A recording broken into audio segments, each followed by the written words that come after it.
Akka mooltan hordoftoota keenyaa sagantaa keenya har'aa keessatti gabaasaaleef qophiilee torban darbe kana keessa tamsaasaman keessaa kanneen filan irra deebiin isin dhageessisuuf qindeeffannee jirra.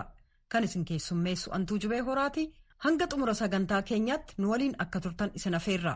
Qophii keenya duraatti dabarru. Marii biyyoolessaa Itoophiyaa keessatti taasifamuuf jiru jedhame manni maree bakka bu'ootaa labsiidhaan raggaasisuun isaanii yaadatama. Mariin biyyoolessaa Itoophiyaa kun dhimmoota maaliirratti yoo fuulleffatame gaariidha ka jedhuuf qaamotii akkamiitu irratti hirmaachuu qabaa ka jedhu irratti Mitikkuu Faqaaduu hoogganaa paartii siyaasaa duriif yeroo ammaa gameessa siyaasaa kataan obbo Leencoo Lataa dhuunfaadhaan miseensa mana maree bakka bu'oota uummataa Itoophiyaa kataan obbo Kamiil Shamsuuf hoogganaa tumsa diimokiraasummaa Tigraay Dr. Aragaawii Barahee waliin marii geggeessuun gabaaseera kunoo. Rakkoo siyaas-dinagdee Itoophiyaa keessa yeroo dheeraaf turee fi ammas itti jiruuf yeroo garaagaraatti dhaabbileen idil-addunyaa dhaabbileen siyaasaa biyya keessaa fi hayyoonni mariin furmaata akka ta'uuf irra deddeebiin kaasaa turuun isaanii ni yaadatama. Obbo Leencoo Lataa turtii sagalee Ameerikaa waliin taasisaniin mariin biyyaalessaa kan taasifamu sirna dimookiraasii gadhaabuuf haala mijeessuufi jechuun ibsu. Mariin biyyoolessaa ka godhamuu fi sirna dimookiraasii gadhaabuuf haala aanjessuufi. Biyya kana keessatti immoo waan bu'uura ta'an irratti walta'iinsi hin jiru. Keessattuu dimookiraasiin maal fakkaata ka jedhamu irratti walta'anii hin jiru. Dimookiraasii biyya tokko keessatti jiraachisuudhaaf biyyicha irratti walta'uu qabdu. Biyyi Itoophiyaa biyya akkamiitii irratti walta'anii hin qabnu. Kanatti aansee egaa waan xixiqqaa waan akka alaabaa fa'aa waan akka afaan kamiin eessatti hojjetaman.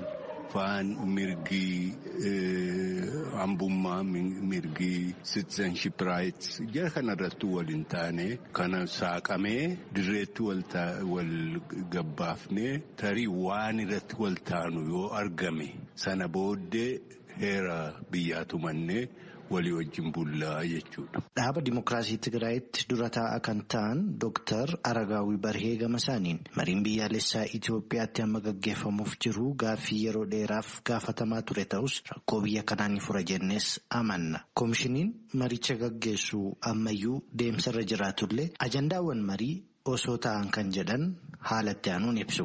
በእኛ በኩል በቅድሚያ ሀገራችን ያጣችው የህዝብ የሚቆጣጠረው ስርዓተ መንግስት መመስረት ነው። ከራ ኬኛን ዱርሰረቲ ብይ ኬኛ kan dhabde sirna mootummaa uummanni to'atudha. Hanga ammaatti akkuma beekamu namoonni dhuunfaan yookaan gareen gara aangootti dhufuutu ture. Hanga ammaattis sirni mootummaa uummanni to'atu hin turre. Kanaafis immoo uummata ijaarame barbaachisa.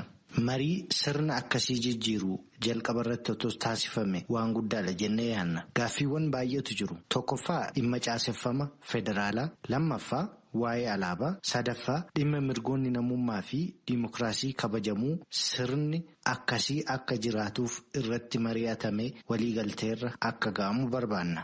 መግባባት እንዲደረስባቸው መሰረታዊ ናቸው ብለን እናምናለን. Mariin biyyaalessaa Itoophiyaa keessatti taasifamuuf jiru akka biyyaatti rakkoo siyaas-dinagdee Itoophiyaaf faayidaa akkamii qabaa gaaffii jedhuuf yaada isaanii sagalee Ameerikaaf kan kennan namni biraan miseensa mana maree bakka bu'oota uummataa Itoophiyaa kan ta'anii fi barsiisaa amantaa Islaamaa kan ta'an Ustaaz Kaamil Shamsuu akkas jechuun dubbatu. Tokkoffaa nageenya waaraa ta'e biyya kanatti buusuudha.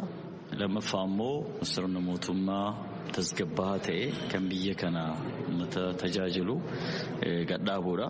Inni sadaffaan immoo dinagdee hunda hirmaachisaa ta'e tokko uumuudha.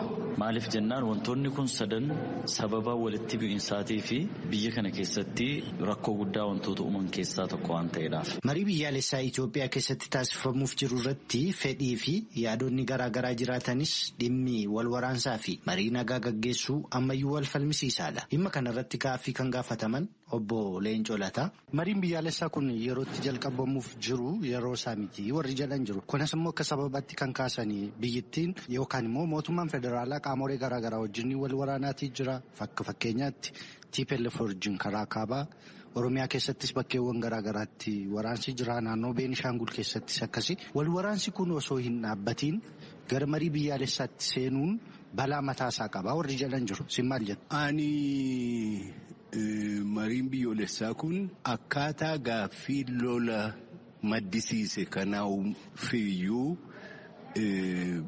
murtii argamsiisu karaa akeeku akkaataa itti lolli kunuu mariidhaan wal haasa'uudhaan furmaata argatutti karaa kabanu ta'uu danda'a akka sanatti qabamuu qaba jedhee tan amana.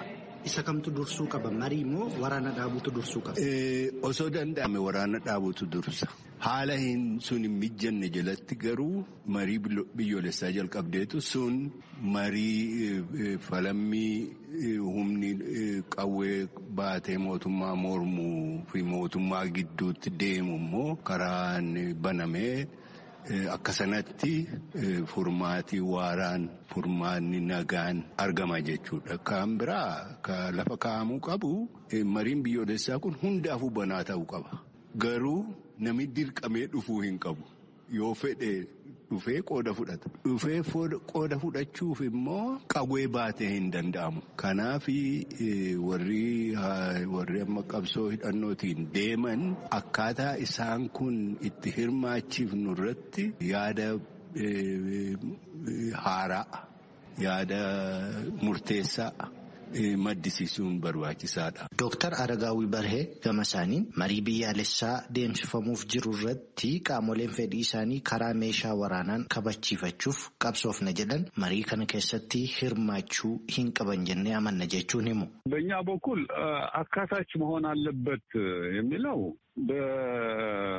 በመሳሪያ ፍላጎታችንን የበላይ እናደርጋለን የሚሉትን ባይካተቱ ነው የሚመረጠው። ገመ ኬኛን መሪች hirmaachisaa ta'uu qaba jedhamus warra fedhii isaanii karaa meeshaa waraanaa eegsifachuu barbaadan osoo hirmaachisuu baate gaariidha. Sababiin isaas kan qawweetti amanu yaada isaa warra kaan irratti fe'uudha barbaada malee mariitiin kennee fudhachuu miti.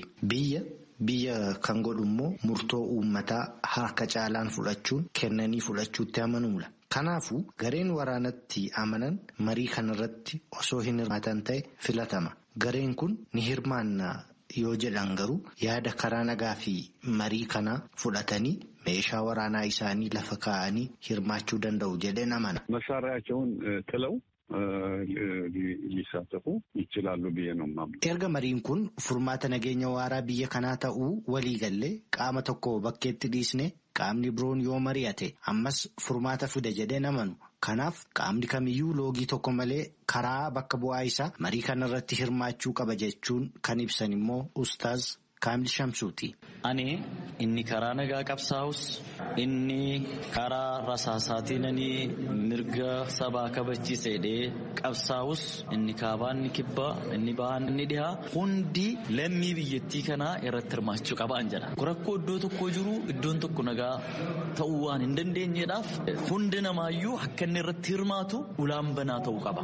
Mariin biyyaalessaa amma taasifamuuf jiru kun aadaa siyaasa biyya kana keessa jiruu fi ture jijjiiruu qaba jedheen amana jechuun ibsu obbo Leencoo Lataa gama isaaniin. Mariin biyyoolessaa tokko kan inni irratti xiyyeeffatee hojjechuu qabu aadaa poolitikaa jijjiiruudha. Aadaa poolitikaa Itoophiyaa keessaa tokko wal amanuun dhabamuudha. Wal shakkuun baay'achuudha. Kun akkamittitu irra aannaa akkamittitu kan ammoo wal amanuudhaaf wal abdachuudhaaf bakka buufna kan jedhu irratti mariidhaan dhufa malee kun awaajiidhaan dhufu. Gabaasa sagalee Ameerikaaf Finfinneerraa Mitikkuu Fiqaaduun.